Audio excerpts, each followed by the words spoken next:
Hey there, this is Matt once again, and I know it's a bit dark, but it's not, of course, nighttime, no shit. Doing a Tobe Hooper marathon, may he rest in peace. I wasn't sure how to approach the Texas Chainsaw Massacre films that he did because I already reviewed them long ago. I reviewed all the Texas Chainsaw Massacre films, and would I re-review them again? But I put little post on Facebook and they said, why don't you do a commentary on it? So, in case people are wondering, I am watching the, if I can get the damn cover, 2 disc of Texas Chainsaw Massacre 2 by Scream Factory. One is inside there. Good Blu-ray. Really liked this cover. Very well done cover. So I will count back. And when I say 3, 2, 1, when I say press play, that's when you can press play. So if you guys want to watch along with me, feel free. I have the audio down a bit so I don't get in trouble copyright wise. So I have it paused at the very beginning. 5, 4, 3, 2, 1, pressing play. And we got the MGM lion roaring, www.mgm.com. Of course, MGM, there was a special edition DVD. Of course, you have the Canon Films logo, which I like Canon Films. I know they're not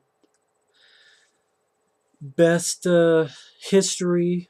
A lot of people don't like them for some of the shady stuff they did, but I like a lot of their movies.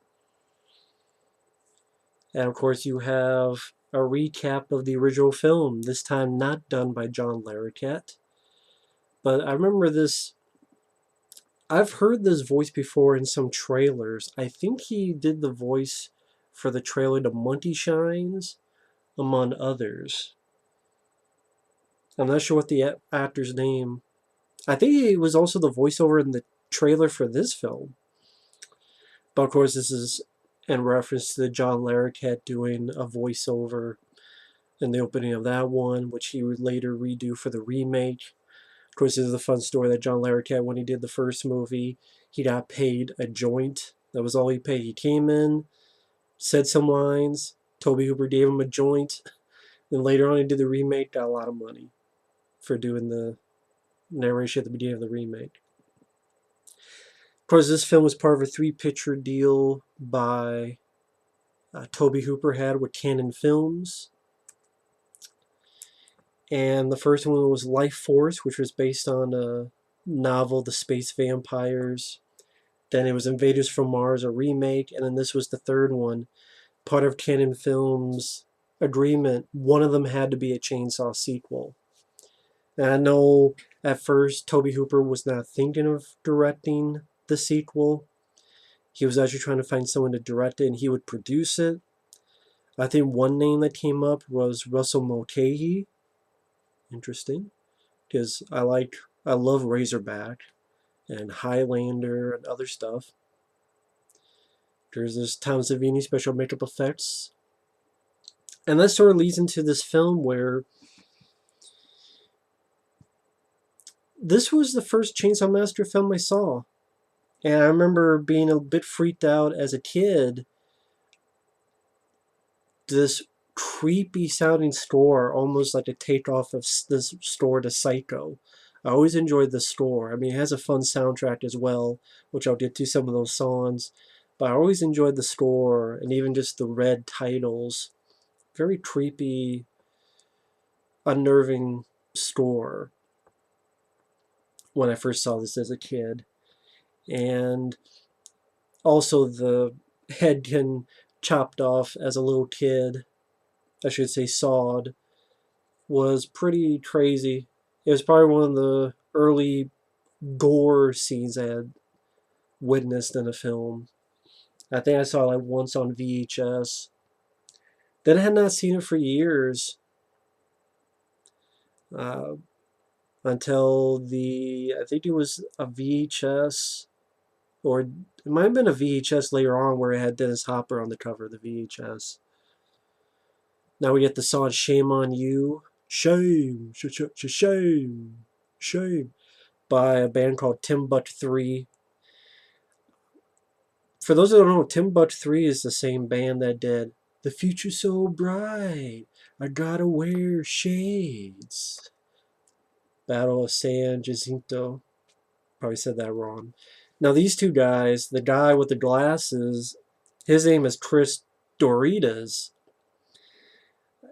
He actually went on to be a DJ in quite a few radio stations and got very successful as sort of a music supervisor. He was a music supervisor on films like Heat with Michael Mann and stuff. And again, he was pretty much a DJ, the guy with the glasses. And then the guy that was on the right there, well, which we'll see with these two yuppies. Yeah, that guy on the right with the yellow fucking what's up with the yellow shirt? Maybe take your heads from never mind. But that guy's name is Barry Kenyon, and he was a model. Apparently worked at Japan and other places. He did model work. And of course, here we have Caroline Williams as Stretch, who would later make an appearance, Tiny One in Chainsaw Massacre 3. Had to work with that director, Jeff Burr, on Stepfather 2. Unfortunately, would be in Hatchet 3, which I didn't like what they did with her character. I thought she was wasted in that movie. But I always liked Caroline Williams. And interviews, seems like a very nice girl, nice woman. Commentary, she's a lot of fun with Tom Savini and Bill Moseley. And they go into that weird glasses thing too, with the reflection colors and the eyes in front of these sunglasses. Very strange. But I always enjoyed Caroline Williams in this. And these two yuppies are so much assholes, you can't wait for them to die. And that old ass, car phone, like these two yuppies. The whole idea is that in the original they killed hippies, so it's the 80s. Why not have them kill yuppies? And look, if they stayed on the right side of the road and didn't fuck with this truck, they probably would have passed by and not done anything to them. But because these guys are two dickwad assholes and fucked with them, now they don't get their payback later on. And you're probably assuming that Bill Moseley's character is driving that pickup truck. Bright lights, big titties, that they will have that line, one of the yuppies says. I guess the deal with the radio station back in the day is that they could not hang up. I don't know if that's a real thing with radio stations back in the day, because she's trying to get Lou Perryman. Lou Perryman right there as LG, very fun character. He worked, I think, as assistant cameraman on the first movie. He worked behind the scenes, and then he got to act here.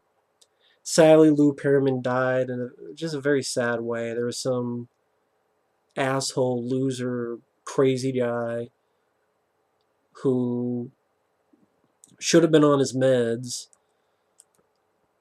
He was fucking with his dad's I can't remember the whole story, but pretty much he drove off, just stopped at a random place, and that random place had to be Lou Perryman, killed him, went off, stole his truck, stopped somewhere like at a cop and said, I think I killed the person who stole this truck. And just really, really infuriating.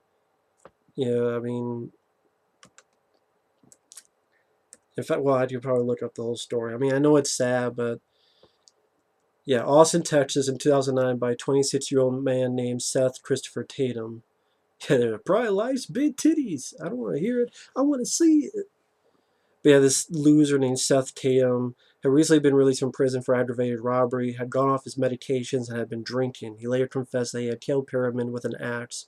On June 26, 2009, Tatum was indicted on 2 counts of capital murder. He pleaded guilty to murder and was convicted in 2011 and sentenced to life in prison.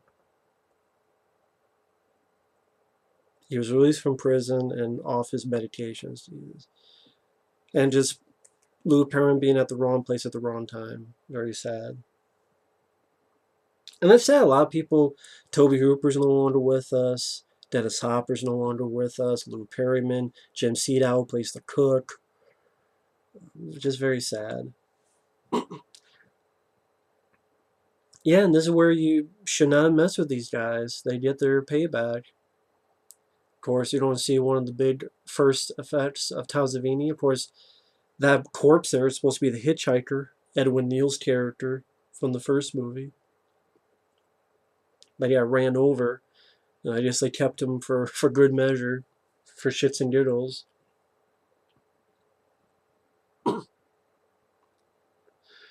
His face looks pretty good for you figure he got run over by that truck. Well, maybe he missed his face, or maybe they fixed the face up. But I know you had this guy playing Leatherface. It was Bill Johnson, but to be honest, from what I understand, he barely did anything. Yeah, he gets the credit. It was mainly some other guy who did most. Because Bill Johnson, even though he said yes to this, he's like, I don't want to be violent. I'm like, it's a fucking. Look at the title of the movie. So most of the chainsaw stuff and physical stuff, which is most of the role, was another guy, but he didn't get the. Bill Johnson got it. It's like they some shots of him.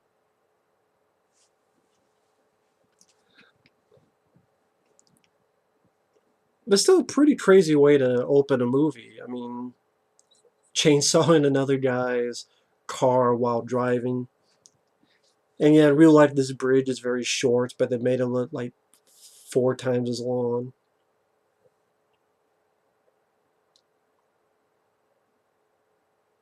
Of course, on the Blu-ray, there's a fun note by Sean Clark who looked at the locations, and he said, if these guys just hit the brakes, they would have kept on going, turned around, gone off the other way, and they would have been fine. Just hit the brakes, man.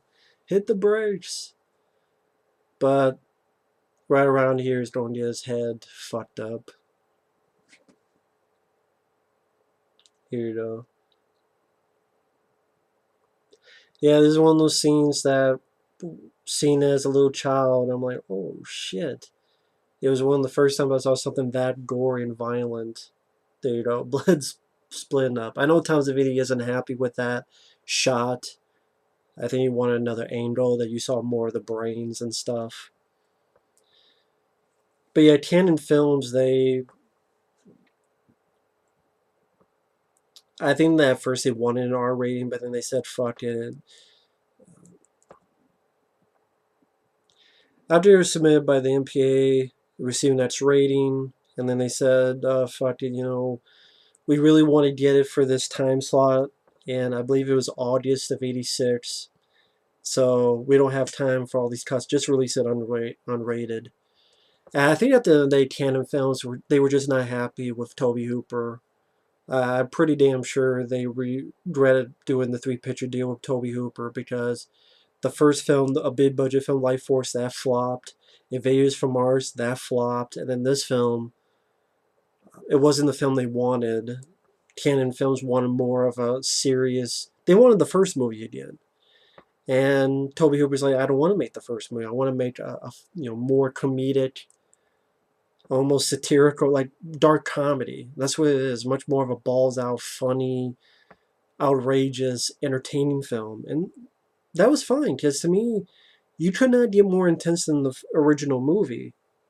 I mean, well, there were other issues like the studio fucking with it, but you look at Part 3, and Part 3 is an okay movie, but it's just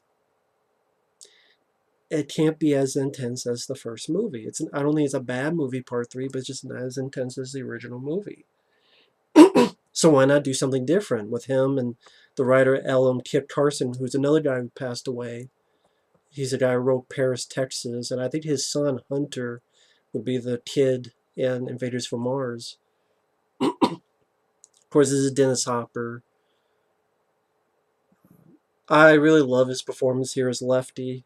He's one of the things I really enjoy this sequel for many reasons. I mean, I did reviews stating why.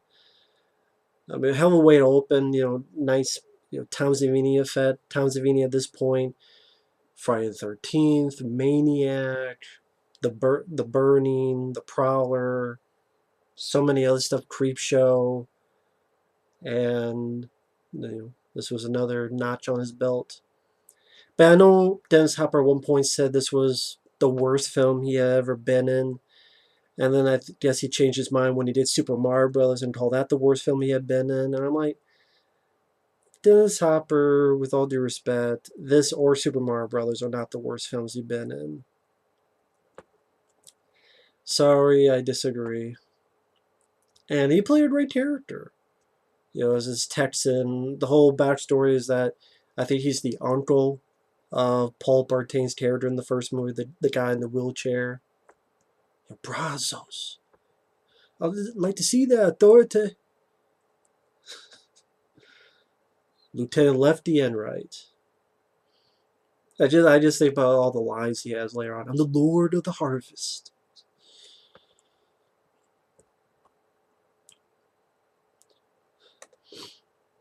But yeah. It's one of those things where I'm glad Tobe Hooper did not repeat the film, the first one.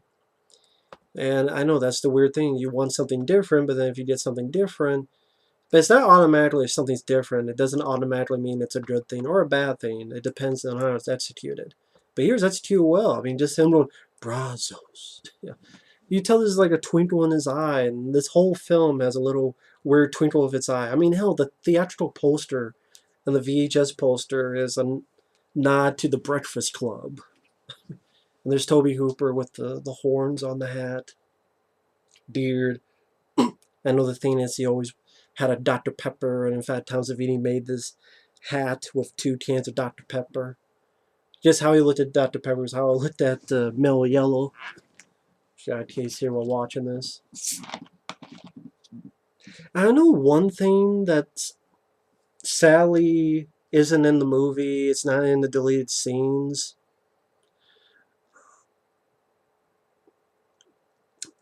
From what I understand from the writer, we're supposed to find out that Stretch here is the illegitimate daughter of Dennis Hopper. And at some point, Dennis Hopper will find out that Caroline Williams was his daughter. And so, like, here's one family pitted against another family. And on one hand, it's kind of like, okay, it's a, no pun intended, a stretch. That this woman he just happens to meet just happens to be his daughter. But on the other hand, it would have been sometimes that convenience, coincidence. I think that's one I could have gone with. And I think that would have been a little bit interesting. I see his, what is that, bottle dos goinas? Like something about 2 worms or something.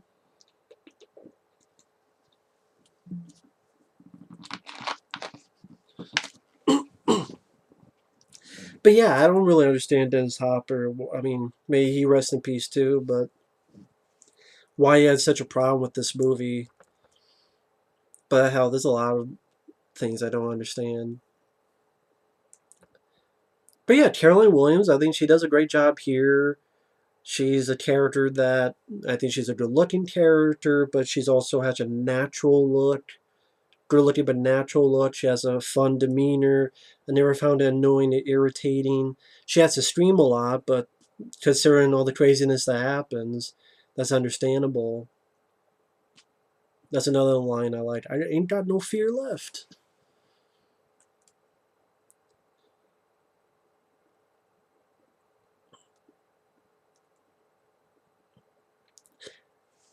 And I guarantee you Rob Zombie saw this film a lot and ripped it off for House of a Thousand Corpses or even The Devil's Rejects. I say that because, well, first off, Bill Moseley and having him in the film, his old character. Real quick line, of course, the Fry House and Shiner Rock Beer. But yeah, that Fry House, I know a lot of people had asked Lou Pearlman about that Fry House. Like someone actually, I mean, it's just one of those things that who would think of having a house made of French fries? Um, and Lou Pearlman seemed like a nice guy. He just has a fun demeanor for his character of LG. Like right here, what, darling? Like he's just seems like a guy with a good heart. His character. But yeah, Rob Zombie. I mean, you look at the ending of A House of a Thousand Corpses, then you look at the ending to this. Rob Zombie ripped this film off. That whole ending, the underground, and then you look at House of a Thousand Corpses where it had that underground with all these lights and stuff. I'm like, that's this movie. I mean, and then even like the outlaw, but the lawman going after them who might be have a few screws loose. Like at the end where he's like, tear it all down. And then in Devil's Rejects, what did you have? William Forsythe. Granted, uh, Dennis Hopper's character was more likable than William Forsythe's character, but still like a lawman going after these guys. And now they have a new Leatherface, which is the Devil's Rejects, but fucking it's what the hell is his name? Stephen Dorff as a lawman going after these guys. Of course, there's Jim Siedow, who's the cook in the original film, and he sadly passed away, winning the meat prize, and then she almost breaks her teeth on a piece of tooth. But it's one of those hard shell peppercorns. In fact, it was a tooth. And again, this has a good sense of humor, and it's well photographed as well. I would say that the Blu-ray looks really nice. I think they did a good job on the Blu-ray, at least in my opinion. Got a woman wearing a Coca-Cola shirt back there. She's leaving now. Stretch has a fucking old ass microphone, like one of those old, like 50s. Welcome to the morning. And now we get cut right chainsaws, which nowadays this building is a bar. This building is a bar down there by the river. No, it is a bar. They do still have that sign, but you know when you get food.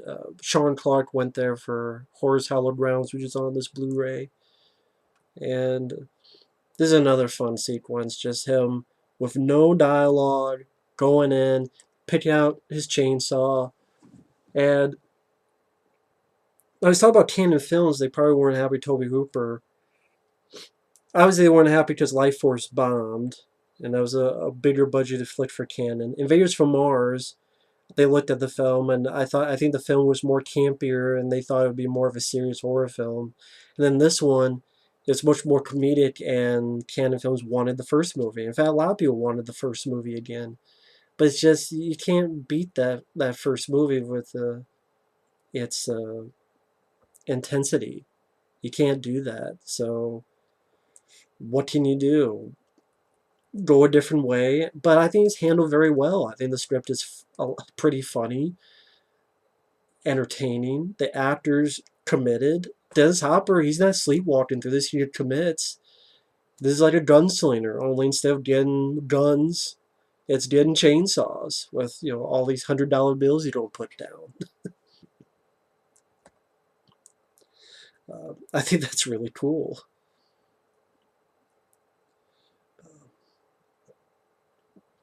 I forget what this song's called. I think it's like Eyes of Texas or something. I forget.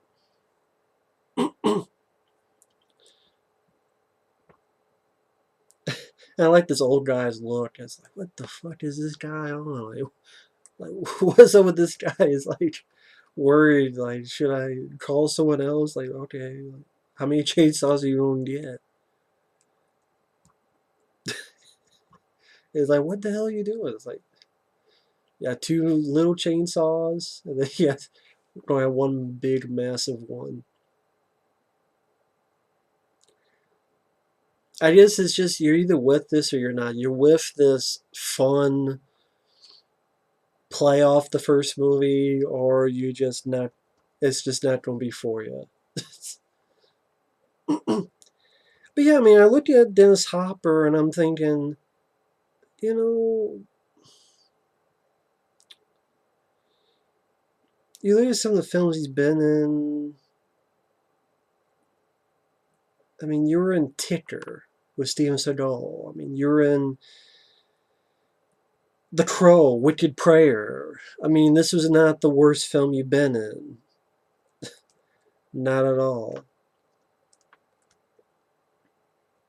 I mean, hell, I know there's some people who like Ed TV, but I like this film more than Ed TV. I mean, I know there are people who like Boiling Point. I like this much more than Boiling Point. And that's where, this line this old guy has, my aching banana. What does that mean? I don't know. And then the wide shots, you tell it's not Dennis Hopper. It's a stunt guy. I guess they didn't want Dennis in case hurting himself, and then the insert shots have him doing it. But once in a while, you see those wide shots, you tell it's another person. But I mean, with a chainsaw, you don't normally do it like this. Usually, you slide it in. But I guess it's because he knows you don't have to go in battle. He has to go in and out. But you're not. I don't think you're usually chopping that with like an axe. That's the point of a chainsaw. You could sit it there and let it go in. But I guess that's the point. Is that he's got to strike back and forth.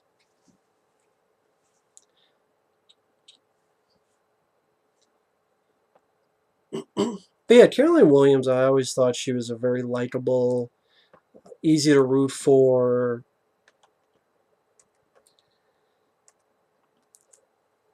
She wasn't. She didn't seem like, ooh, I broke a nail, dead weight. Kind of like one of those Joe Bob Briggs who had a role in this and got cut out, which he would say, like, there's one joke about Blonde where he says, a blonde goes into a car and then she calls the cops and she says, someone came in, they took the dashboard, they took the radio, they took the accelerator, they even took the brake pedal. And then 5 minutes later, she calls back and goes, oops, I got in the back seat by mistake. So, I mean, doesn't seem like a bimbo to me. It just seems like a likable, strong character. And after this, before this, she had like a very tiny blink and you miss a role in The Legend of Billie Jean as a woman in a pickup truck. And then after this, like I said, she was in Stepfather 2. She had a very no dialogue role in Texas Chainsaw Massacre 3. I think there was no dialogue, just something about the Screen Actors Guild and her not being able to have lines. But she was in Days of Thunder. She was in episodes of stuff like Murder, She Wrote. She was in Leprechaun 3, sadly. How the Grinch Stole Christmas, the one with Jim Carrey. She was in that. Yeah, Hatchet 3, sadly. I say sadly because she worked well with Zach Galligan, but then they just kill them both off in a shitty way because it's a shitty franchise that even if you get a decent character, let's just waste them, literally and figuratively. So there's a new Hatchet film. It can kiss my ass. I'll stay home and watch this. Fuck Hatchet. Any and all of them. I used to like Hatchet too, but fuck that one too. Because what's the point? You got a shitty film before, you got a shitty film after that disregards everything in Hatchet 2. It don't fucking matter. Fuck it.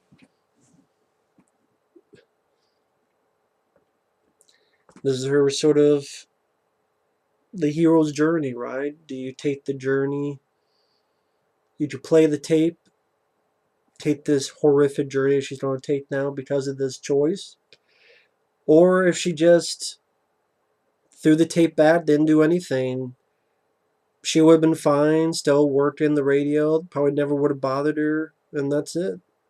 So, but to try to do the right thing, now she's going to get paid back by going through literal hell. Yeah, even Jim Siedow's character has a car phone. People remember back in the day, you actually had car phones, especially that big. Of course, it's funny, he's driving, but he's like not looking at the road. At one point, like there's no hands on the wheel. It's like, Jim, look at the road. Instead, just call him, you fudge packers. Look at the road, Jim. Almost flips the damn van over. And this is the thing, there was stuff cut out. I don't know if it was cut out because they didn't finish everything. Because I know at one point Canon Film said while they were making the film, they cut money out of it. Like they cut $1 million or such out of the budget, and then a few scenes were cut out. Like I said, the scenes that had never shown the light of day, shown that she's the daughter of Dennis Hopper. I guess that's lost in the vault somewhere. And then even that you see a few on the DVD features, Blu-ray features, a scene where the family kills all these people in this sort of garage. Like one guy gets his head cut in half, like from here to here, and like a piece of it flies off here. Arms getting cut off, legs getting cut off, a hand is cut off and does a middle finger. And then there's another scene where Joe Bob is with these two people explaining about fake blood. And then Leatherface comes in, kills the two, and Joe Bob is like, that's Saw food, 3 stars or something like that. But all that was cut out. I would have been happy if that was in there to see a little bit more carnage of Leatherface. I think that would have been fine. I don't think it would have hurt the film at all. But yeah, it's pretty rough footage, and again, I don't know if they were able to finish everything, if that's why it was cut out, or just they didn't like it, or maybe Canon Films fucked them up. It's where Caroline Williams seemed a bit more positive in the features for Chainsaw 2, but if she's actually on the Shocking Truth documentary on Chainsaw 1, and she seems a little bit more angry about how Canon Films, they fucked the movie up and they treated Toby like shit, and she didn't really seem that angry adamant about it in the Chainsaws 2 commentary and features, but very more adamant on that Chainsaw 1 documentary. Which, for those wondering, I'm sure it's in other releases, but it's on this one that I have.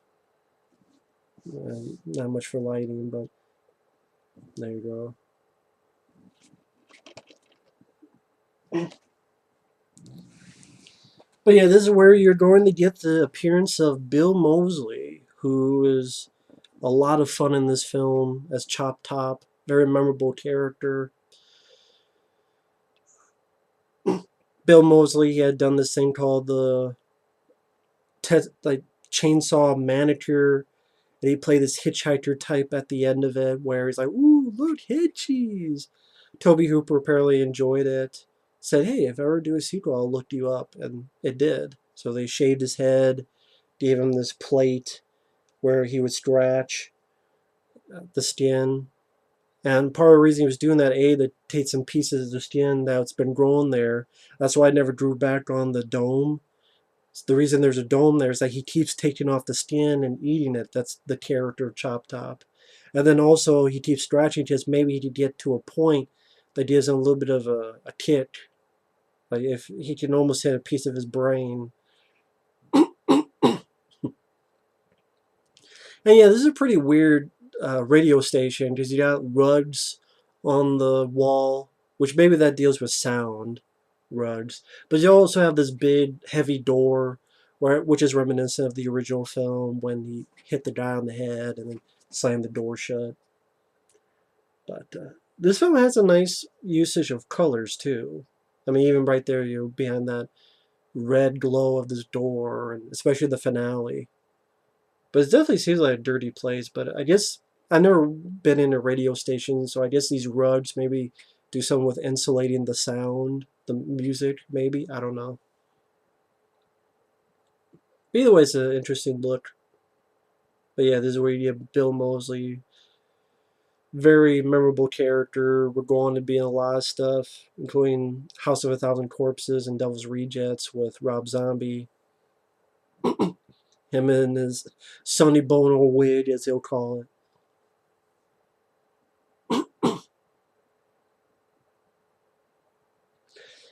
But there's something else I was going to talk about, but forgot it. But yeah, in this era of Tobe Hooper, like of the films, I love the first one. I really enjoyed this one. Eaten Alive, I thought was okay. The Funhouse, overall, I liked. Poltergeist, whether you want to think Spielberg directed it or Tobe Hooper, I still really enjoy the film. I like Life Force. Invaders from Mars, not so much. There's elements I like, but overall, I don't really care for the film. Spontaneous Combustion is the film he did after this, I believe. I mean, he did like the pilot for Freddy's Nightmares, where it was Freddy in the electric chair, or he was about ready to. He's still human at this point, but the law fucked up and he got released. Sort of the origin of Freddy Krueger. He did the pilot for Freddy's Nightmares. And then 1990 he did Spontaneous Combustion. I know Tobe Hooper got fired from a lot of jobs too. Like he was going to do Return of the Living Dead. That didn't happen. This film called The Dark from the 70s. That didn't happen. Some people have said, I don't know if this is true, that he had a cocaine addiction. That's why sometimes on Poltergeist someone else had to go in. One, I know a few people thought that during this time at Canon he was doing a lot of cocaine, so they call it the Coke trilogy. Life Force, Invaders from Mars, and this one. Yeah, cocaine's a hell of a drug, but hell, it seems like everyone from the 80s did cocaine, so who knows. But yeah, even this here, this seemed like an ode to E.T., where he was showing E.T. all this stuff, but instead of showing Chop Top all this stuff. I know some people thought that maybe he was giving sort of a middle finger to Spielberg and some of this stuff. Like Invaders from Mars was his version of a kid's film, just it had a kid as a main, like Carol Ann Poltergeist and Suburbia. Here, scenes like this where it was, showing E.T. all of it and this sort of the horror version of it. I don't know. We'll never know, honestly. If Steven Spielberg and whoever, if they just got together and just straightened it all out, no bullshit, and a special edition of Poltergeist, I think people would have been happy with it. Yeah, Bill Moseley has a lot of fun dialogue on here. There's a moment where he references, what was that, the Rambo 3 soundtrack? About the tape she played. And of course, this is 2 years before Rambo 3, but that was a fun line. You're my biggest fan. Dog will hunt. And of course, later on, lick my plate, you dog dick. Just a lot of memorable lines of dialogue. And he went full tilt on this. There it is, the Rambo 3 soundtrack. I like that. Of course, being a Rambo fan, of course, why wouldn't I? And this scene coming up is, even on the commentary they mentioned, it's a chair jumper. I thought this was a very effective scare moment coming up here where it's misdirection. You think it's just about them talking. You think, he's going to do something. He's going to attack her. He's going to, I mean, he's got a weapon, this thing here. Maybe he's going to slice her with that coat hanger. You think everything's fine. Is there anything in here? And then, boom! Fucks up his dome. She runs out.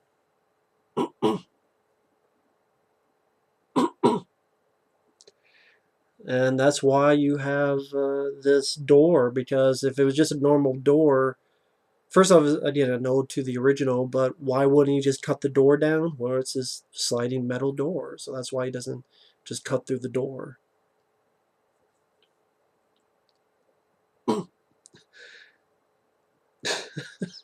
But again, either you're with it or you're not. I know actually if you look up on YouTube, Kevin Smith talks about how him and Scott Mosier are big fans of this movie. In fact, when Tobe Hooper passed away, Kevin Smith wrote a little blog saying about how, he was a big fan of Texas Chainsaw Massacre 2. And again, if you type in Kevin Smith and Chainsaw Massacre 2, you'll hear him talk about the film. So I thought that was really cool. And then I missed the part where he's like, oh, my Sonny Bono wig. So he just ripping pieces of the skin just to eat. I mean, again, there are cannibals. So even if it's his own skin, meat is meat. At least it didn't mess me up. He has these spurts of like he's angry, then in the split second he's calm. And this scene coming up is a you actually see it in the Burbs when she has this thing and she rises, going towards the door, and then Leatherface busts through the wall. I had never noticed there's a Bruce Springsteen poster by Leatherface. So Born in the USA poster or whatever. I didn't notice that. See right to the left there is his Bruce Springsteen's ass.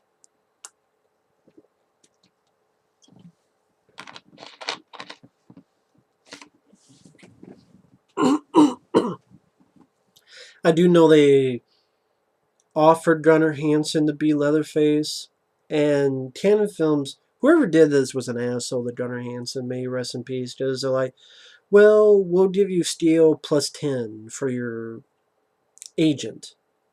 And it's like, well, I mean, this is. Couldn't you offer a bit more?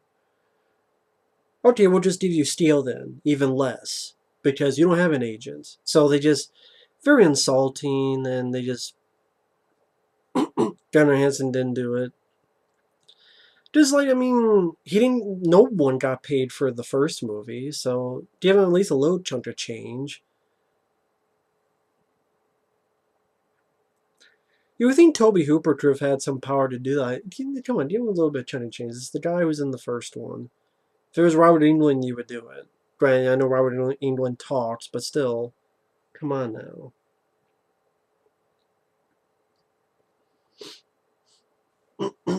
You can get some money for it. Pull some money up for that.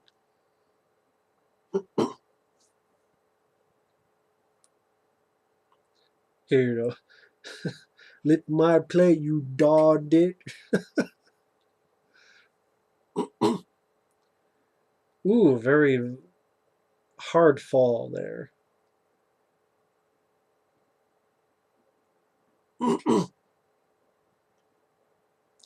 Yeah, pretty unsettling scene where you just constantly hitting this guy with a hammer in the head and him just squirming all over the place.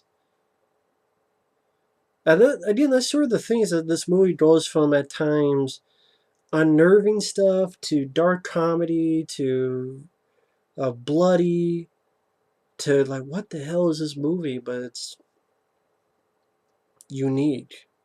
I'll say that. Now, when the film it came out, like I said, in August of 1986, and it didn't really do that well. Yeah, this is the bit here with the from the Burbs. You see this scene in the Burbs here. Actually, it's when she goes backwards here. I'll get to that in a moment. Okay, yeah, it's still in a little bit. That's when everything's silent.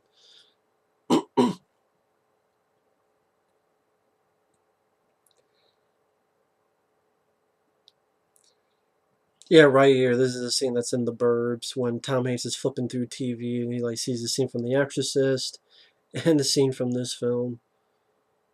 Because right when Leatherface busts in, all that Shiner beer, and this sort of going a little bit of Beauty and the Beast territories or Beauty and the Saw.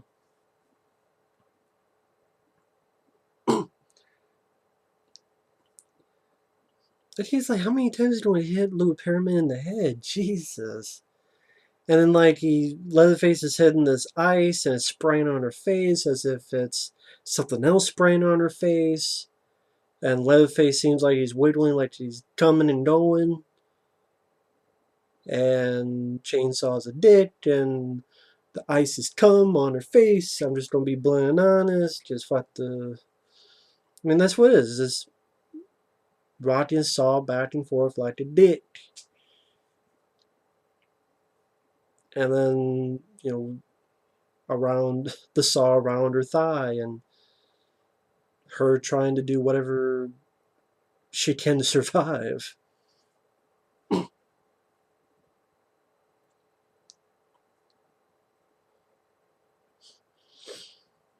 I thought Tom Savini did a good job on the look of the Leatherface mask. I'm sure some people they have their different opinions on this Leatherface. Like, would the Leatherface in the original movie ever do something like this in this movie? You can make a good case of no, he wouldn't.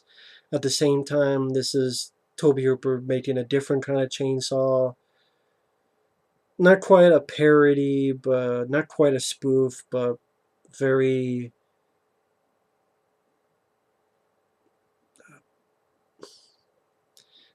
a different, but to me, different in a good way. Bit more creative than people give it credit for. Still, pushing. I mean, again, you have this seduction with a chainsaw going up a leg, and you know what Leatherface is thinking. It's what everyone was thinking when they saw Caroline Williams in those tight, skinny jean shorts.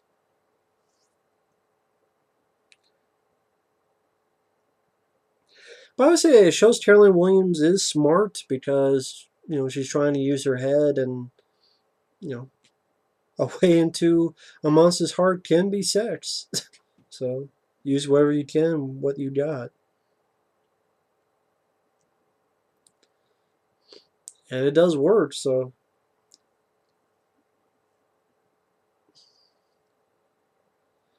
And yeah, he's shuddering, and you can probably guess what's really happening and why he's shuddering that much, but I won't go into that.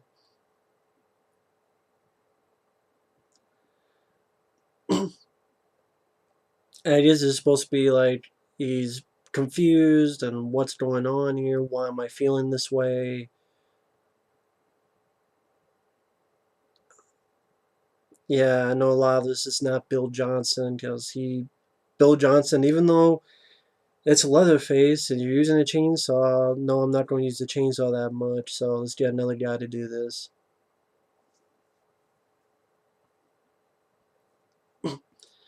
And yeah, he's just going to town on this radio station. But yeah, when this film came out, it was debuted at number 5 with $2.8 million. It was The Fly, Stand By Me, Aliens, Top Gun, and then Chainsaw Massacre 2.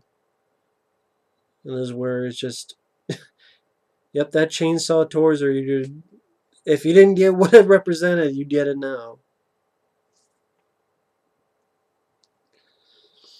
But yeah, The Fly on that weekend, August 22, it was in its second week. You got 4 million, and in 2 weeks, I got 15 million. Stand By Me was in its third week. Aliens was in its sixth week. Top Gun was in its 15th week. And then again, number 5 was Texas Chainsaw Massacre 2.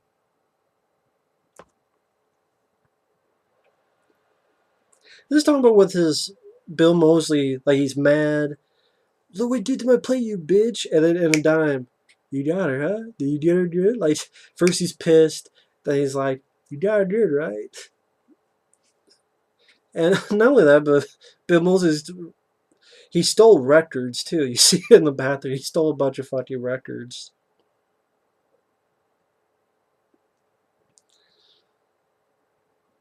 Red River Rock and Roll. Look, you have the sign in the back there. So not only take him, you take his hat too.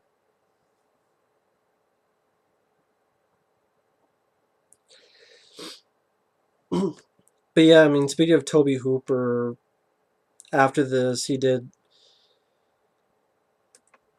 Spontaneous Combustion, which I like Brad Dourif, but and I like some of the effects, but I thought the finale really went to shit on that movie. I thought the finale really went. I wish it went a different way in the finale. That's the best way to put it. Night Terrors I haven't seen. I've heard bad things. The Mangler I actually really enjoy. I think that's an underrated one. Two Box Murders I remember not minding. Mortuary I remember being very awful. Crocodile, the apartment complex, Gin. I don't think I've seen any of them. I know one of the first films he did was Eggshells. Of course, you have Salem's Lot, which I've never been, not really a big Salem's Lot fan. And he did another thing for TV called I'm Dangerous Tonight with Anthony Perkins, which I had never seen.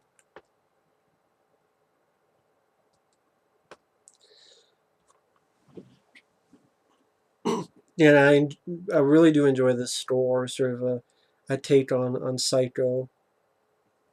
And this is great location they found, and the stuff they built, and this like abandoned amusement park, which Sally, none of this stuff is there, and that land, from what I understand, is going to be turned to a truck stop or something. And yeah, of course, I forget if some of this was there or if they built upon some of this stuff, or I thought it was something like there used to be an amusement park there, and it went out of business not too long after, and or it was out of business by the time they shot this, or it was something like that. I can't remember. And sorry, folks, it's hard to talk for the entire running time of a movie.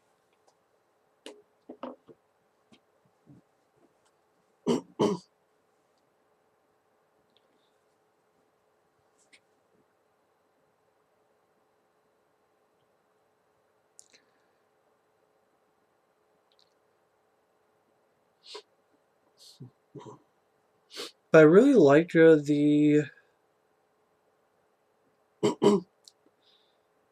thought the production design did a really good job with this.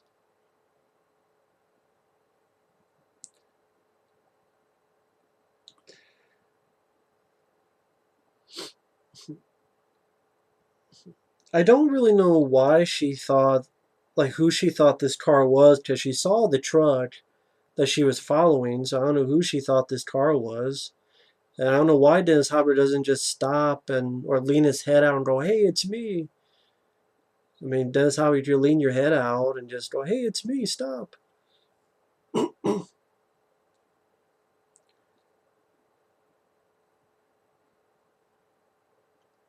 Or I mean, if you it's not that dark that you couldn't see this not Dennis Hopper in it.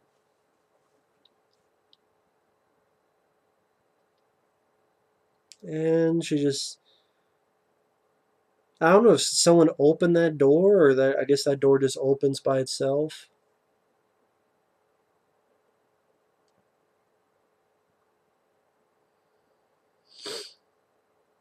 Tries to help her out, but used the wrong thing. Don't use a disembodied arm to grab you.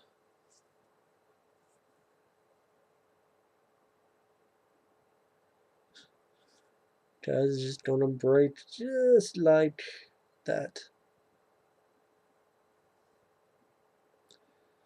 This is sort of Alice in Wonderland down the rabbit hole. Literally down a rabbit hole. And now we get into all this stuff that Rob Zombie stole for House of a Thousand Corpses. the ending with it.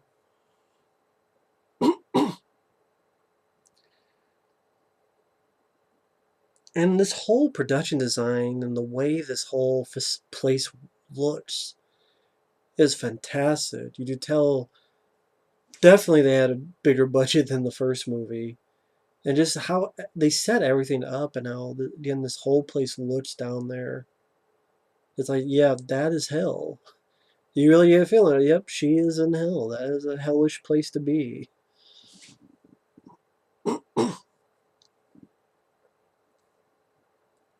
Now he's going to deer up.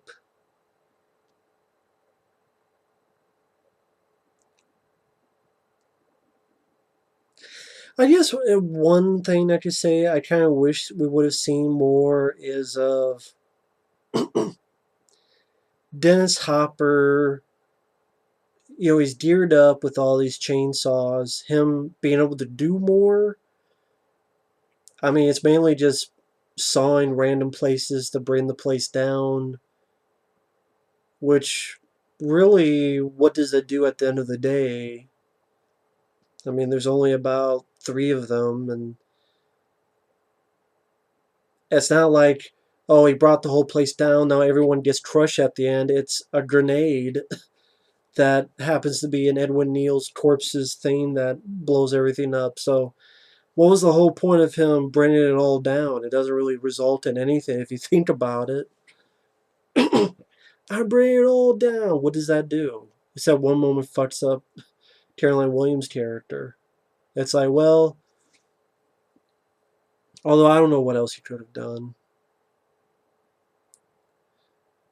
Maybe, certain battles with some of them and then they run off, or he goes through a wall, gets back up, follows them some more.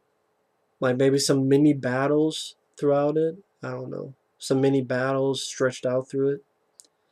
I always like this scene, that creepy bit of just the blood coming out of the mouth of the wall, as this would be the gut wall. I always remember that ever since I was a kid, this moment. Just simple, blood coming out of this painting. I thought that was a nice touch. And then show us the gory goods of this gut wall.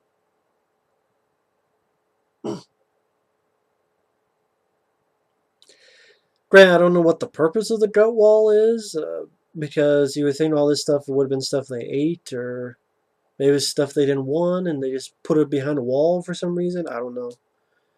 But you just go with it. I'm bringing it all down. I mean, at least Dennis Hopper, it seemed like he's having fun. And I know someone mentioned it was his birthday during the making of this film, and he cut the cake using a chainsaw, so it seemed like he was having fun. But then afterward, you go, "This is the worst movie I've ever been in." I'm like, really? I can name other films that are way worse than this. Dennis, I'm sorry. I think this is one of the best films you've been in, to be honest. I like this more than Easy Rider. I said it. I've never been a fan of Easy Rider. I'll take films like Marathon Man and All the President's Men and then Justice for All. I'll take those movies for the 70s. I enjoy those films. But not Easy Rider. Again, I'd rather watch this than Easy Rider.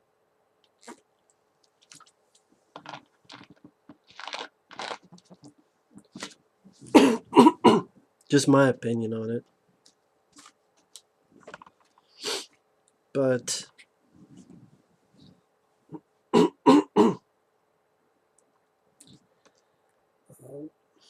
let's see. Yeah, it came out August 22nd. I said The Fly, Stand By Me, Aliens, Top Gun, Chainsaw Massacre 2. The rest of the top 10 was Karate Part 2, Armed and Dangerous, Nothing in Common, Extremities, and Ruthless People.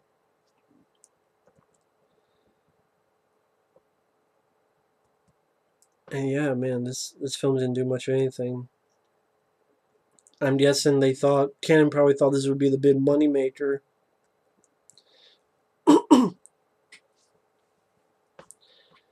I probably made like a teeny tiny profit, but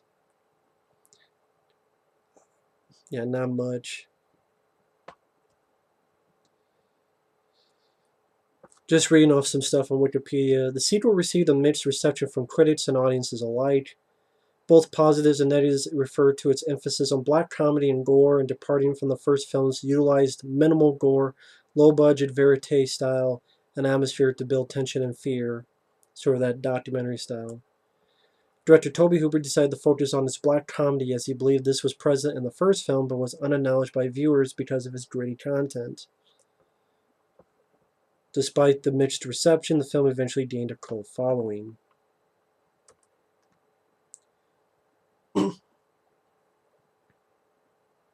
Originally, Tobe Hooper was going to produce the film, but he could not find a director the film's budget would afford. According to the documentary, the Electric Boogaloo, Cannon Films were expecting a horror film, while Tobe Hooper wanted to make a black comedy. When Cannon viewed the film, they were unhappy with the final product. Several scenes were deleted by director Tobe Hooper due to pacing issues, as mentioned on the 2000 Chainsaw Massacre: The Shocking Truth documentary. One scene was the Sawyer clan heading out at night to collect prime meat for the chili by slaughtering movie patrons and a group of rowdy, rioting fans. The deleted scene also included Joe Bob Briggs. Alternative plot involving Lefty and Right Stretch's father was also scrapped.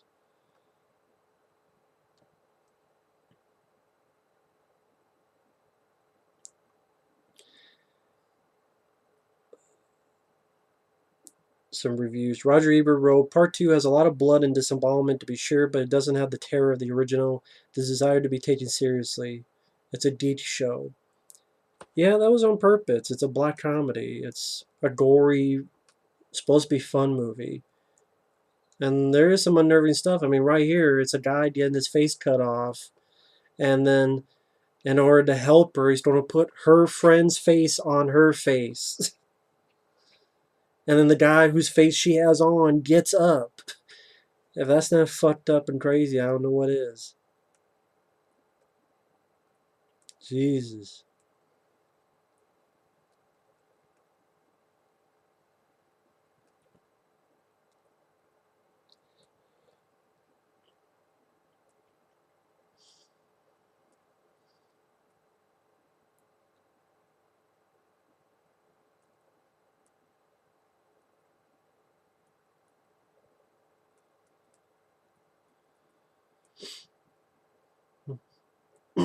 I'm looking up something. Someone was asking, were you reluctant to do the sequel? Tobe Hooper says, yes, I was. I was just going to produce it and could not find a director. Literally, I could not find anyone my budget would afford. A director whose work I knew, so I ended up running out of time and directing it myself. In doing so, I amplified the comedy and I think gave the general audience exactly what they did not want. I think they expected more of the same. And Toby seemed pretty proud of the film. I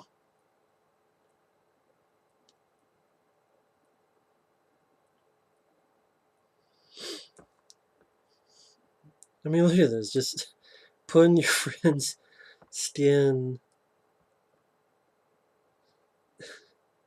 It's not something you normally see. It's just so fucking insane that it just. I mean, if you think the girl in the first movie went through shit, she never went through anything like this.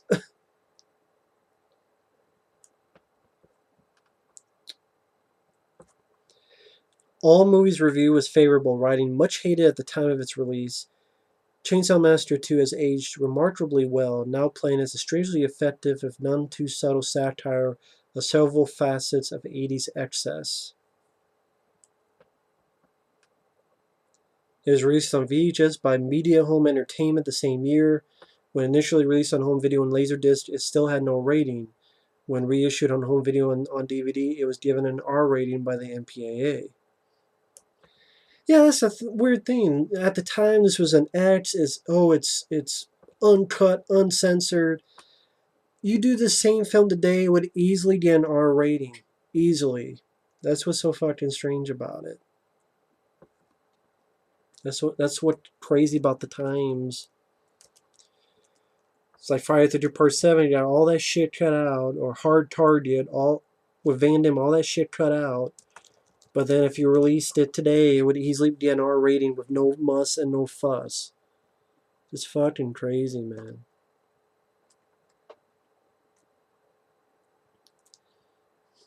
And then coming up, they do this gag with the rope, where you think the rope is a lot longer than it really is.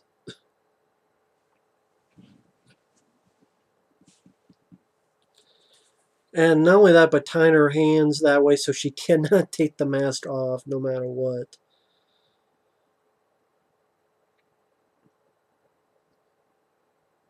See, you think the rope's a lot longer, and then boom. Nope, not really. And then, not only that, but then the guy whose face you have on, and that's another Lou Pearlman's theory, he always spits a lot. And I think he's going to spit again a little bit. It's just fucking insane.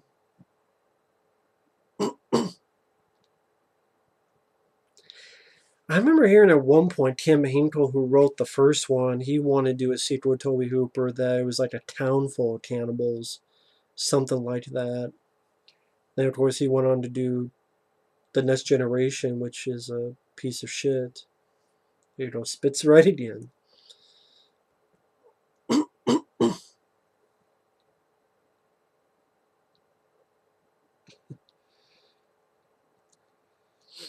And yeah, this poor guy.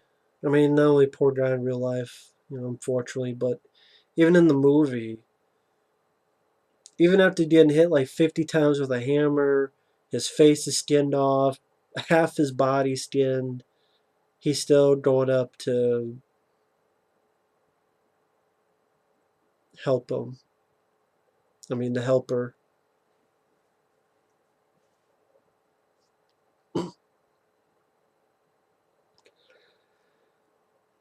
And that's the thing, like, not even realizing that the skin you're wearing is of your friend until about now. Now, and this was 1986. Now, some of the other horror films that came out in 86, you had Aliens, you had April Fool's Day, which I really enjoyed, Critters, Deadly Friend, which got fucked over. Not the film Wes Craven wanted to make. You had The Fly, great movie, Friday the 13th Part 6, From Beyond, The Hitcher with C. Thomas Howell and Rutger Hauer, House, Killer Party, Link, Little Shop of Horrors, Maximum Overdrive, Night of the Creeps, Poltergeist 2, Cycle 3, Spookies, film Trick or Treat, Vamp, The Wraith, quite a few films. Quite a few good horror films, too. I mean, other than ones like Spookies and stuff. But I mean, Night of the Creeps, Maximum Overdrive. I like Poltergeist 2. I like Link. I love The Hitcher, House with William Catt, The Fly, Aliens, Friday the 13th Part 6.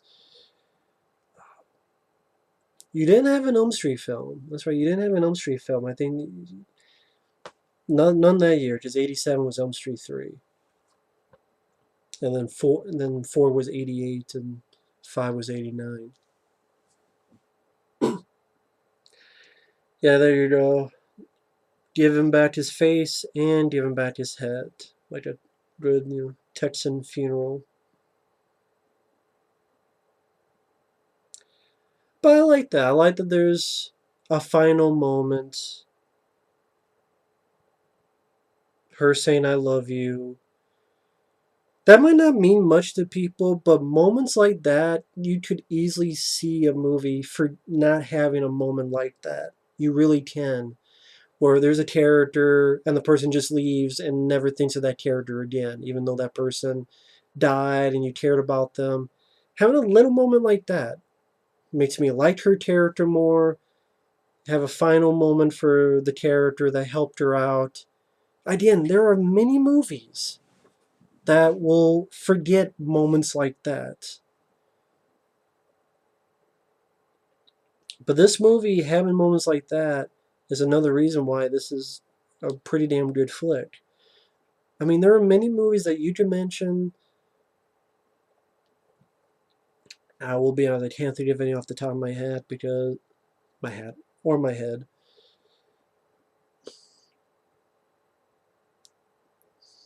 Frankly, because I've seen thousands of movies. Probably they're all discombobulated in my head.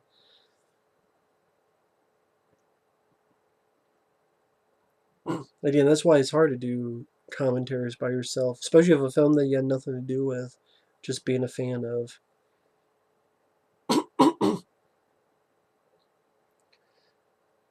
And you have Bill Moseley's character constantly talking about Nam Land, which is an amusement park he wants to open up about Vietnam. I guess you get the idea that Bill Moseley's character Chop Top probably was in Vietnam, and that's why he wasn't in the first movie. He was still over in Vietnam and then came back And the reason he came back is because he got that dome in the head.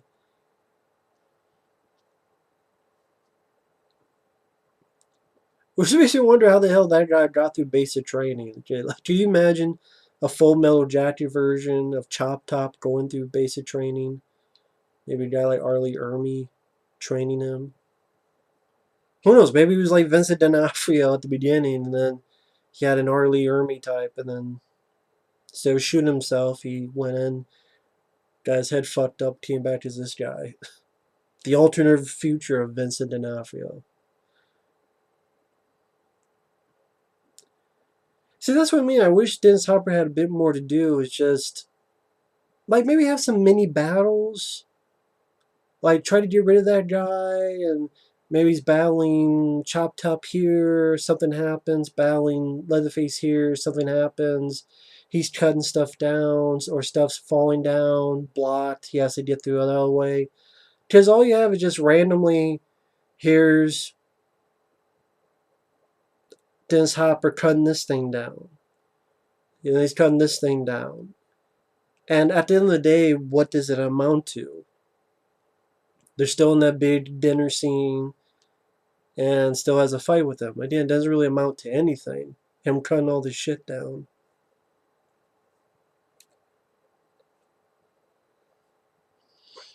But I like the way this whole setup, all these tunnels and these lights and Christmas lights everywhere, and I think the lighting is well done. Nice atmospheric lighting.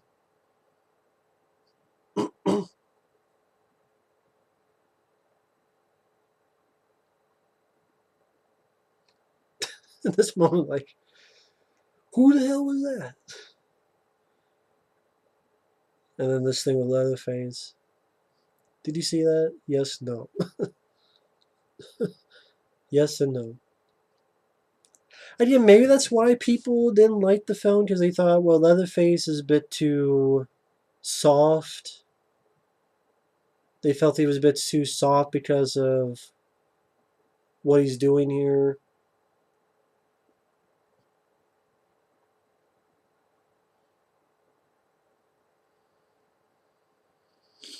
Because if you think about when they cut that stuff out with the parking garage and the Joe Bob Briggs, you technically only see Leatherface kill one person, right? The guy at the beginning with the in the car, and then the other guy died in the car crash. Yeah, Leatherface doesn't really kill anybody else. He really doesn't. So,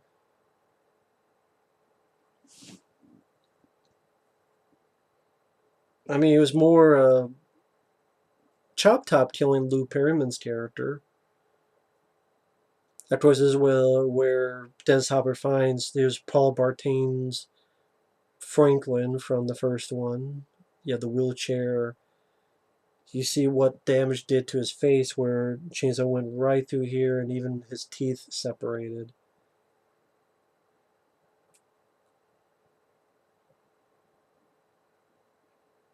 And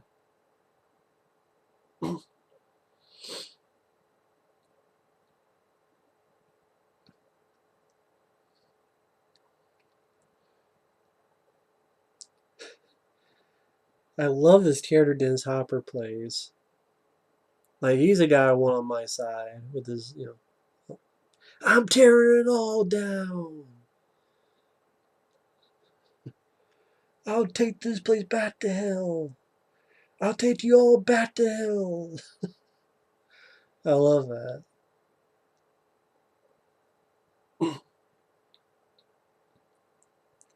But I'm sure they probably could only afford Dennis Hopper for a few, I don't know how many days, but probably not that long. So I wouldn't be surprised if he did all this cutting the wood in like one day and then so forth. But yeah, this whole thing here is this whole like tunnel of lights and weird scenarios, and there's like a family vacation, summer vacation of skeletons, and all this weird stuff. and there's Dennis Hopper fucked her over again, and unintentionally. But yeah, like Rob Zombie's House of Thousand Corpses, and then you look at this. This is Rob Zombie stole it from this. Just this weird love. All this stuff they set up, all these Christmas lights and different corpses and the family vacation right there, summer vacation there, and like they're just rat packs that pick up everything, anything they can. There's a stoplight and chandeliers and really, really cool. Another great like oh shit moment. Again, I don't think it's Bill Johnson. It's the stuntman guy doing all this. I think they said that they wanted Bill Johnson to do this, but he's like, oh, the chainsaw's too heavy, so you gotta do all this. And I'm like, well, fuck. Might as well have that guy play Leatherface for the entire movie. There's Dennis Hopper fucking her up again. Again, not intentionally, but still.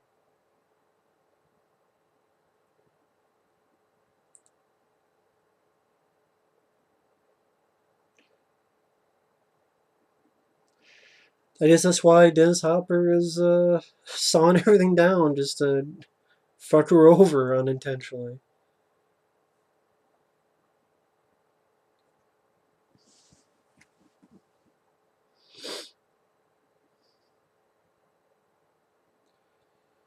Wow, I didn't realize we have about 25 minutes left of the movie.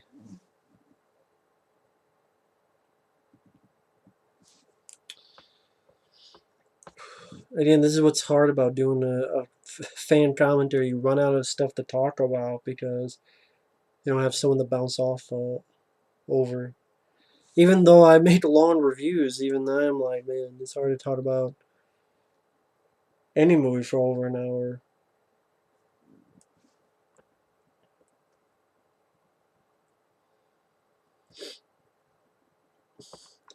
I'll be honest, I'm actually doing this commentary before I've done the first one, and I don't know if I'm going to do a commentary for the first movie. I wanted to watch this one first, and then watch the first one. I mean, maybe the first one I'll just do a simple review for it, and then do a fan commentary for this one.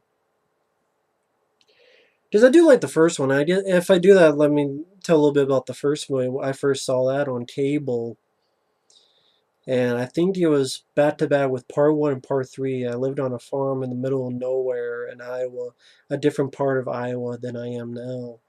And uh, I don't know if they showed the third one first and then the first one.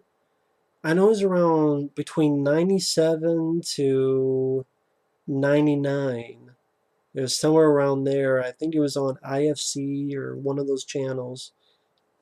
I know it wasn't. It was like a cable. It wasn't ABC or that I showed this on ABC. It wasn't like a sci-fi channel or anything. There was no commercials, so that's why I think it was IFC. And this one, I mean the first one, it's one of those few films that really scared me. And I don't really get that scared with horror movies back then or today. And I'm not saying that because I'm tough. I mean, I can literally tell you the moments on one hand that have been really boom in the movie.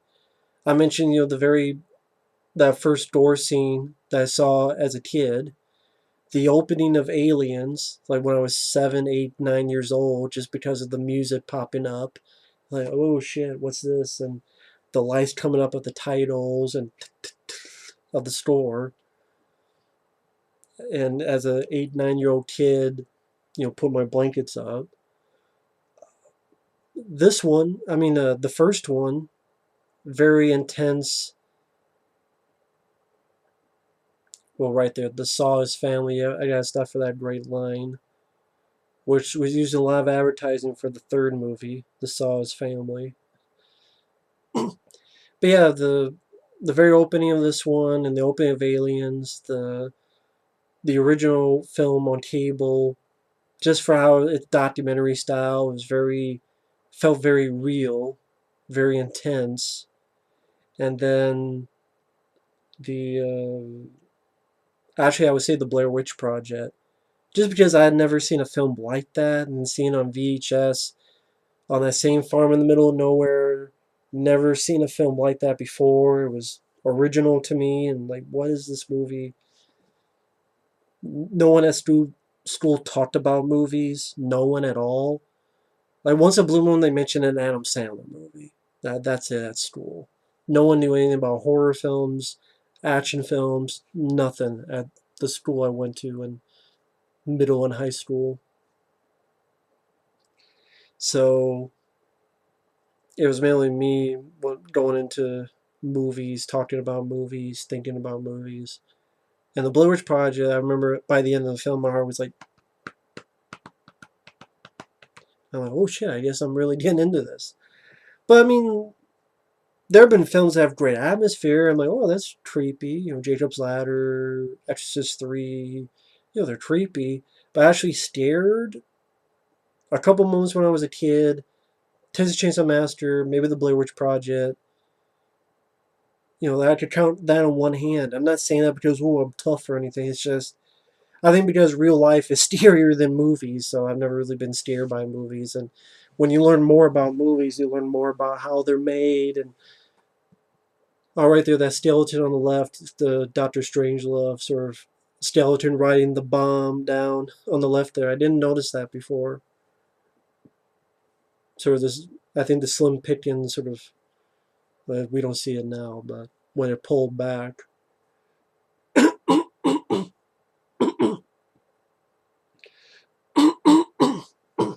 Sorry about that, folks. Damn. Get some water.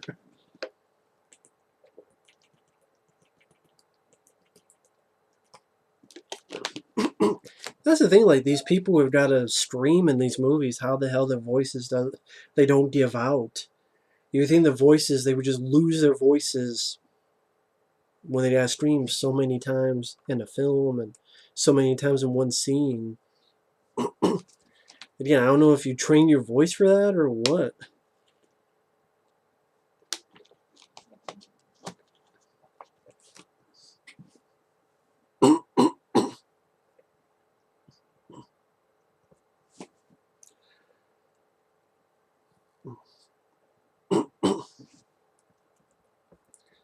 Looking at trivia on IMDb while they fucked with Caroline Williams in the scene.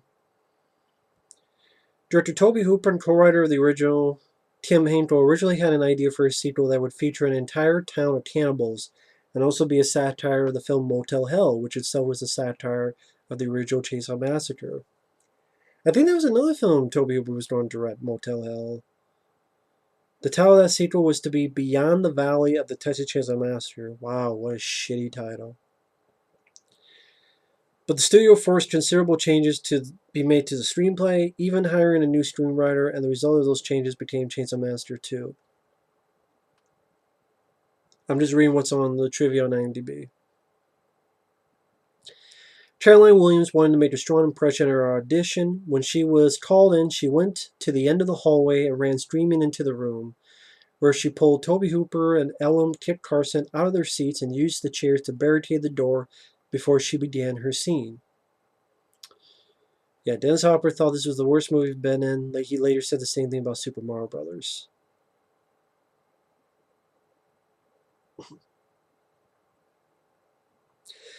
Bill Moseley has said that his role as Chop Top is his favorite of his own. That doesn't surprise me. It's a good performance. In the original screenplay, Stretch was going to be Lefty and Wright's illegitimate daughter. When the BBFC notified Cannon that at least 20 minutes and possibly 25 minutes would have to be trimmed, Cannon aborted its plans for a planned UK release in 1986.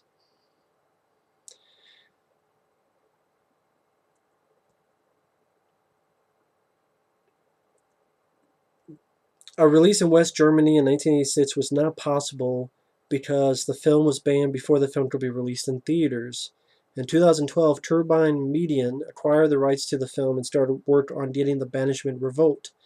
It took them 4 years until the local court of Berlin-Tiergarten finally lifted the banishment.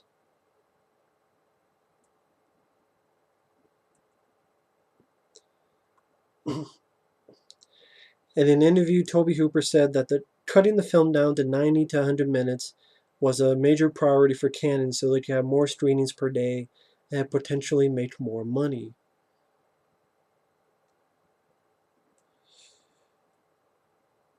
Cannon would give and take money from the budget depending on how their other films were doing at the box office. Primus, the band Primus, sampled Chop Top's line "Dog Will Hunt" for their song "Jerry Was a Race Car Driver."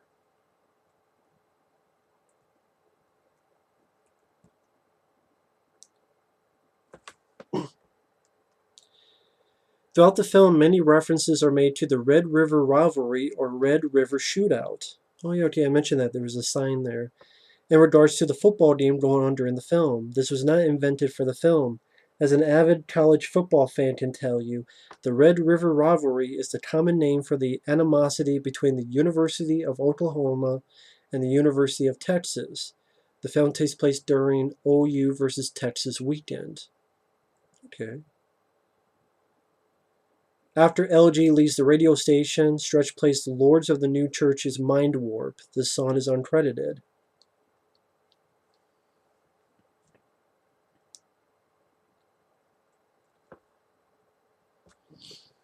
I think this guy here they got to play Grandpa. I remember Tom Savini mentioning that he was a guy who I think used to be in Vietnam. Like he got a skinny guy, and he used to be a tunnel rat in Vietnam.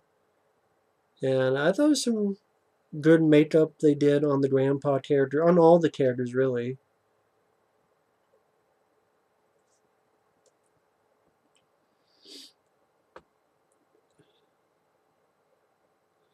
Right after Stretch plays the tape of the chainsaw killing, she puts on the same Star Spangled Banner theme that played in Poltergeist. That's right.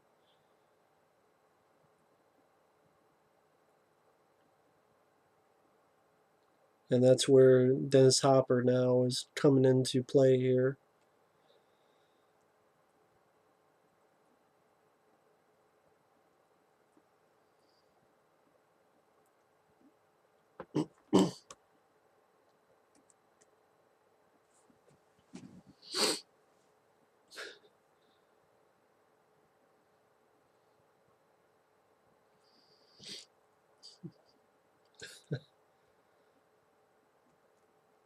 Sorry, now I'm just watching the movie.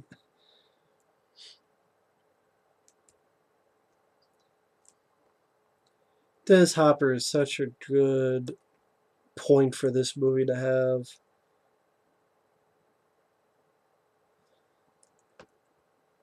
Maybe at this point, he just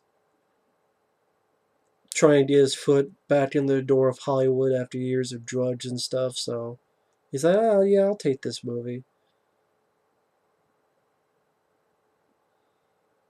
But may he rest in peace. I think he did a great job with it. You never should have been doing this. Jim Siedow just thinks he's from some other food food company. This is one of my favorite lines is I'm the Lord of the Harvest.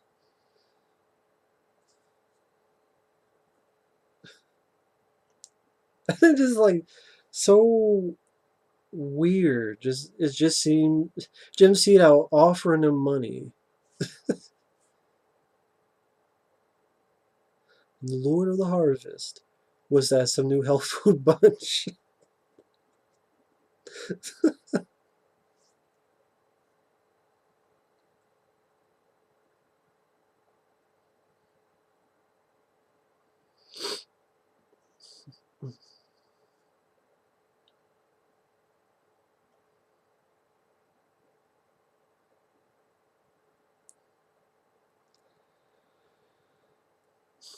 Ooh, right there in the keister.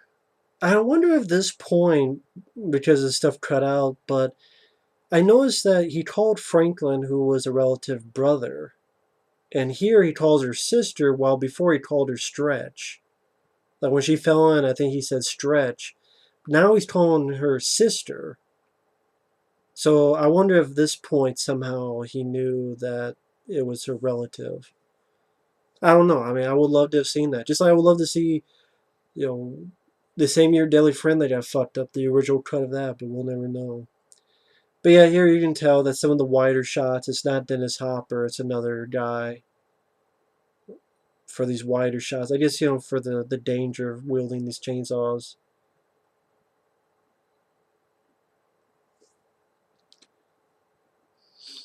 Now, speaking of Motel Hell, you would have another chainsaw fight in Motel Hell. That's something you don't find a lot, chainsaw fights. I guess because they're such heavy weapons that people feel it's just not a practical way of fighting. But we're due for another chainsaw fight. I would love to see another chainsaw fight again.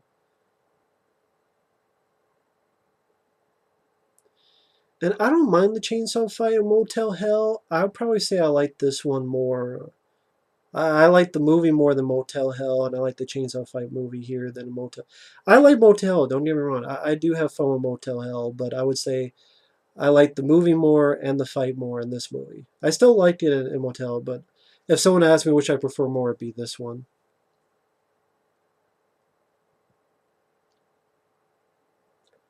I do wonder now that I think Tobe Hooper was going to direct Motel Hell. He must have seen it. I wonder if he got the idea for a chainsaw fight watching that movie. He's like, let me put a chainsaw fight in this movie. Well, here's the line. Looks bad. Sure burned my beans bad on that one. That's a hell of an enema. Chainsaw up your ass. And then more of Caroline Williams trying to do the best that she can. And that's the thing, like in the first one, the Marilyn Burns didn't really have a fight. While here, Caroline Williams, you could say, goes through a lot more than Marilyn Burns did, character wise, and she gets in a fight, and she actually does kill the. Ooh, that's a nice hit. Like Marilyn Burns, she pretty much just running as the truck driver that runs over the hitchhiker and throws a hammer. Like that truck driver in the first Chainsaw Massacre, he's the real hero of the movie, man. Hell, if you were going to do a sequel to Chainsaw 1, Texas Chainsaw 3, they should have had his character be the lead. And he goes after this family. Truck driver turned hero. Rather see that than what the fuck they did. That's a nice effect, or the Steve Martin arrow in the head where you do like this, and then you do a circle, and then the point, and you put it on your head, and it makes it seem like an arrow through your head. But here with a chainsaw. And now you got the two little chainsaws. That's just. Idea is they have a chainsaw fight while a chainsaw's in someone, and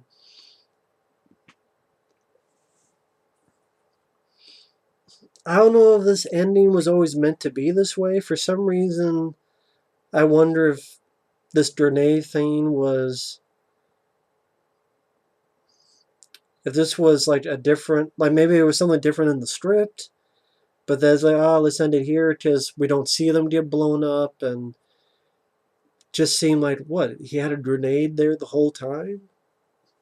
Maybe I'm wrong. Maybe that's how it always was in the script. But I don't know. It's just sad that they kill off Des Hopper's character.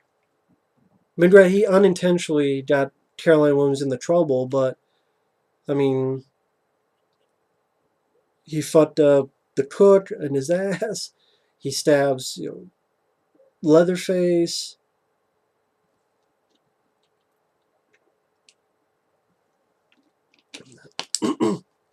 Caroline Williams is actually being able to fight back against Chop Top, which Marilyn Burns didn't get much of that in the original.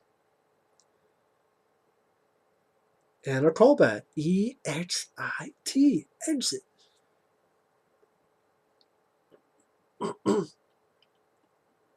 And this is where you get sort of the end of our characters. One goes into him, drops it, and there's the death of everybody else. Boom.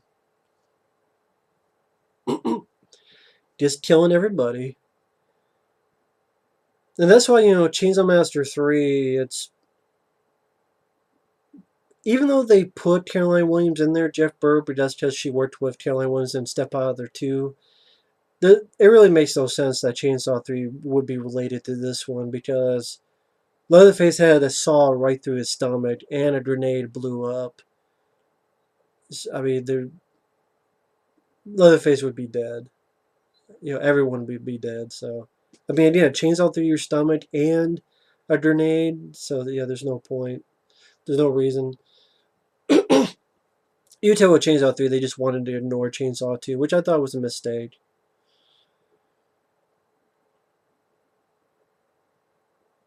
I think what's tough about doing a counter for a film you love is that there's only so many times you could tell how much you love the film.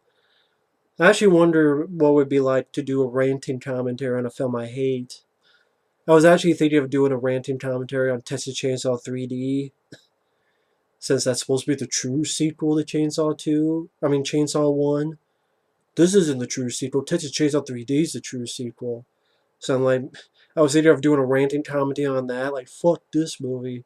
This movie's the true sequel, not fucking Chainsaw 3D, three dicks in my face. But I'm like, that's not, I mean, Tobe Hooper didn't direct that, and it'd be weird doing a Tobe Hooper marathon. I don't know, maybe if enough people asked for it. Like, if 15 people asked for it, 15, there's what, I have about 9,000 subscribers. If 15 people ask for a ranting commentary on Texas Chainsaw 3D, I'll do it. But this is where it gets sort of the finale, where they have this grandma sort of, I don't know what you call it. I was going to say idol, but this reverence of grandma. And this line that you said, it's like death eating a tractor. What does that mean? I guess it means whatever you think. There you go, there's a line.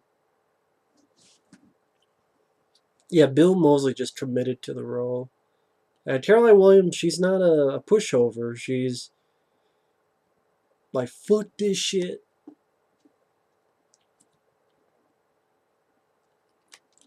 Give me this motherfucking chainsaw. I'm gonna shove it right up your ass. Right up your ass. And she's gonna fall away. I mean, she's already dead, but even by her corpse deflating, it's like she dies at the end.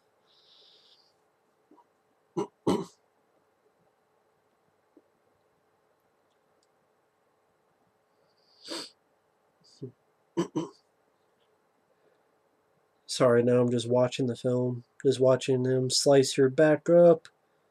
And I'm just narrating what you're seeing. And it's all this pain and adrenaline coursing through your veins. Finally get the chainsaw up, and now it's payback time. I don't think you see the thing going around on the chainsaw, but probably for safety reasons. Nice cut there, nice effects by Tom Savini's group. Great stunt work right here. Could have gotten his head cut off by this pipe. Right through that pipe there. Very well done. And actually, if you saw this on the full frame without the letterbox, you would see the road back there with cars going by. But on this Blu-ray, they have it so you don't see the road back there. And her sort of doing a chainsaw dance of victory. And then Strange Things Happen by Stuart Copeland, a fun song to end the movie on. Strange Things! Just a very quirky, interesting song to end a quirky, interesting movie. And I think that's why it's a perfect song to end the movie on. But yeah, I love the movie. It's unique, interesting, funny, Well cast. Love Dennis Hopper, Caroline Williams, Bill Moseley. Fun gore, creepy store. I like the store. Some fun songs like this one. Strange Things. Dark humor, great production design, especially that whole second half of the film, Underground. Very entertaining film. Rest in peace to Tobe Hooper, Dennis Hopper, Jim Siedow, Lou Perryman, Kit Carson, who wrote the film. Yeah, I'm just going to look through these credits. Probably not going to recognize anybody. This is a weird thought, but it's like you look at these credits and you wonder, what is apprentice sound editor Paula Greatbatch, what is she doing today? Or Foley assistant Karen Joseph, what's she doing today? Is she still around? Hopefully she is. And is she working on other movies? Second unit, second assistant director Leo Zisman.